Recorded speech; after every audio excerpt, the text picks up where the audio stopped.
Poďte ku mne všetci, ktorí sa namáhate a ste preťažení, a ja vás posilním.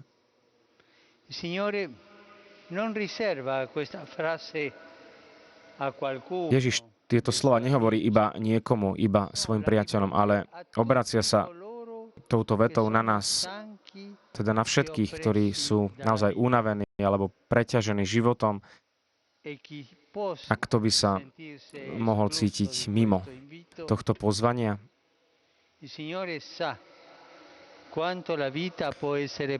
Ježiš vie, aký je život niekedy ťažký, koľké veci môžu zaťažovať naše srdce, sklamania, alebo nejaké zranenia z minulosti, ťarchu, ktorú nosíme, alebo krivdu, ktorú znášame aj v prítomnosti, neistota, starosť o budúcnosť. Ale voči tomuto všetkému prvé Ježišovo slovo je pozvanie. Je pozvaním hýbať sa a reagovať. Preto hovorí, poďte. Keď aj veci nefungujú, tak chybou je práve zostať tam, kde sme, na tom istom mieste. Aj keď sa to zdá niekedy evidentné, že treba zmenu, je niekedy veľmi ťažké reagovať a otvoriť sa akejsi novej výzve. A práve v tých temných chvíľach je prirodzené zostať sami so sebou, múdrovať možno aj nad tým, aký nespravodlivý je život, akí sú tí druhí nevďační, aký je zlý svet a podobne. Upadáme do tohto pokušenia. Veľakrát sme tiež boli svedkami tejto skúsenosti. Ale takto sa uzatvárame do seba, vidíme potom všetko čierne. Dokonca môžeme dospieť až k akémusi priateľstvu so smútkom, ktorá sa udomácňuje v našom živote. Takýto smútok je niečo zlé, niečo negatívne, ktoré nás doslova líha na zem. A Ježiš nás chce práve vytiahnuť z tohto mobilného piesku. Chce nám povedať, a každému z nás hovorí, poď, aj ty poď. A tou cestou von, tým východiskom je práve vzťah, je toto vystretie ruky a pozdvihnutie nášho zraku voči tým, ktorí nás naozaj milujú. Niekedy ani nestačí možno výjsť len sami zo seba. Treba aj vedieť, kam ísť. Pretože veľa cieľov môže byť tiež klamných. Sľubujú nám občerstvenie, zaistujú nám v úvodzovkách pokoj, zábavu, ale potom nás nechajú častokrát v smútku, v samote. Sú to akési ohňostroje. A preto nám Ježiš ukazuje, kam ísť. A preto hovorí, poďte ku mne. Poďte ku mne. A potom aj voči ťažkosti v živote alebo nejakej inej situácie, ktorá nám prináša smútok, snažíme sa s niekým hovoriť, kto nás počúva, s nejakým priateľom, s nejakým expertom, ale nikdy nezabudnime, je dobre tiež sa baviť s priateľmi, ale nezabudnime samozrejme na Ježiša, ktorému chceme otvoriť svoj život, chceme mu porozprávať o svojom živote, chceme sa mu zveriť, chceme mu odovzdať aj všetky tie situácie, ktoré prežívame. A možno aj v našom živote sú oblasti, ktoré sme ešte pred Bohom neotvorili, ktoré ostali kedysi zatemnené, pretože ešte neuzreli Pánovo svetlo. Každý má nejakú históriu, každý z nás. A každý, ak cíti, že má nejakú takúto temnú oblasť, hľadajte Ježiša, choďte k nemu, povedzte mu. Choďte k misionárom milosrdenstva, choďte ku kňazovi, možno na spoveď, možno hlavne teda choďte k Ježišovi. A porozprávajte o tom Ježišovi. Dnes nám práve Ježiš každému z nás hovorí odvahu, nevzdávaj sa voči ťažkostiam života, neuzatváraj sa pred strachom a pred hriechmi, pred problémami, ale prídi ku mne. On nás očakáva, stále na nás čaká. Nie, aby nám ako si magicky vyriešil všetky problémy, ale aby nás práve že posilnil v našich problémoch. Ježiš nám neuľahčuje len tieto ťarchy života, ale práve to súženie srdca nám uľahčuje.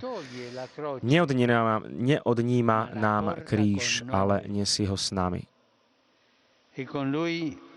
A s ním každá ťarcha sa stáva ľahkou, pretože on je to práve tá pravá posila, to občerstvenie, ktoré hľadáme. Keď do života vstupuje Ježiš, prichádza pokoj, ktorý zostáva aj v ťažkostiach, aj v utrpení. Poďme k Ježišovi, venujme mu svoj čas, stretajme ho dennodenne v modlitbe, v tom dôvernom dialogu a v osobnom vzťahu s ním. Osvojíme si stále viac jeho slovo a objavujme bez strachu jeho odpustenie. Živme sa a síťme sa chlebom života. Tak sa naozaj budeme cítiť milovaní a plní útechy.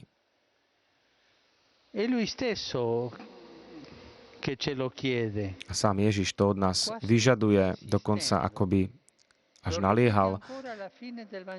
Hovorí totiž, opakuje to zase na záver Evanjelia, učte sa odo mňa a nájdete odpočinok pre svoj život, pre svoje duše.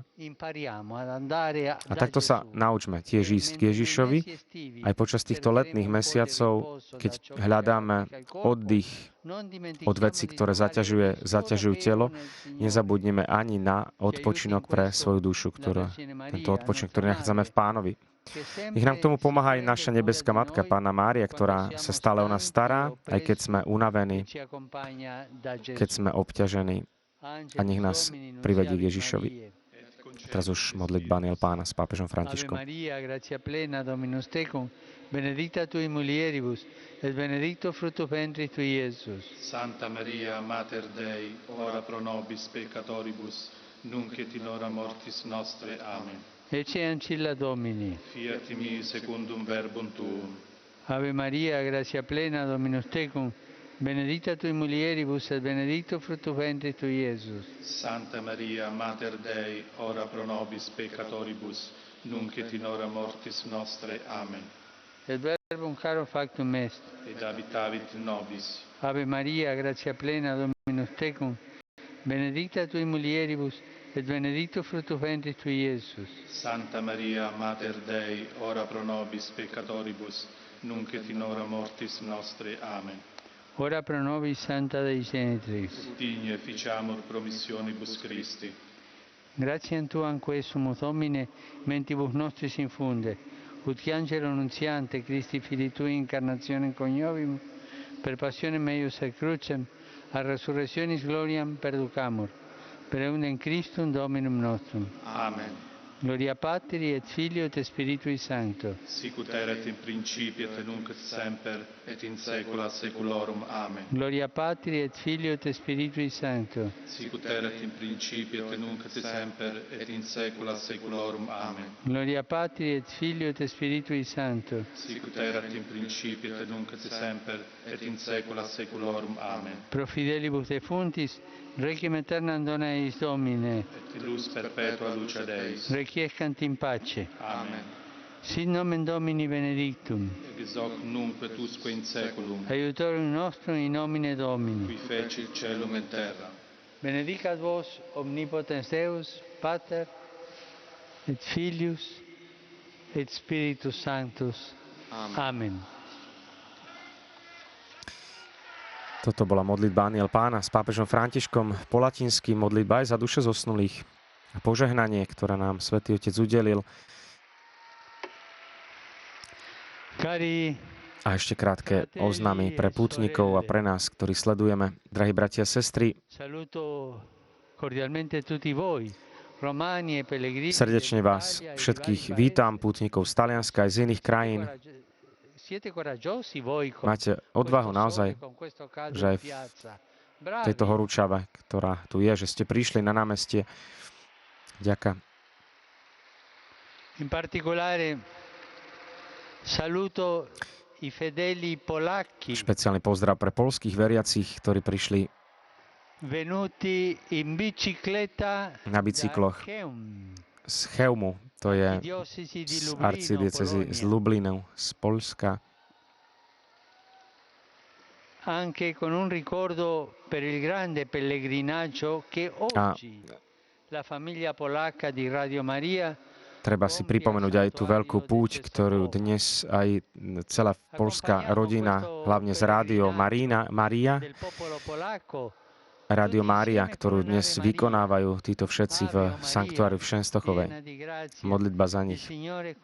Zdravá Mária, milosti plná, Pán s Tebou, požehnaná si medzi ženami, požehnaný je plod života Tvojho Ježiš. Svätá Mária, Matka Božia, pros za nás hriešnych teraz i v hodinu smrti našej. Amen.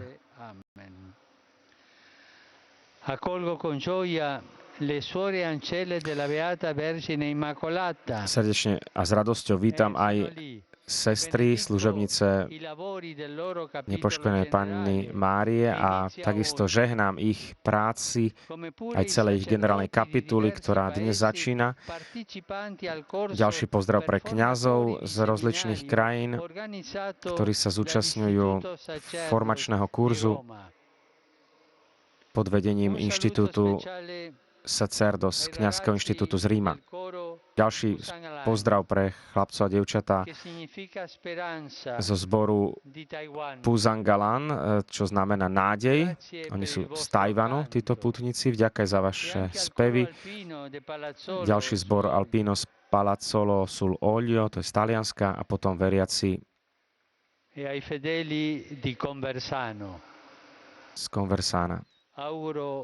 A tutti voi una buona domenica. Prajem vám všetkým požehnanú nedeľu. A prosím vás, nezabúdajte sa aj naďalej za mňa modliť. Dobrú chuť a dovidenia.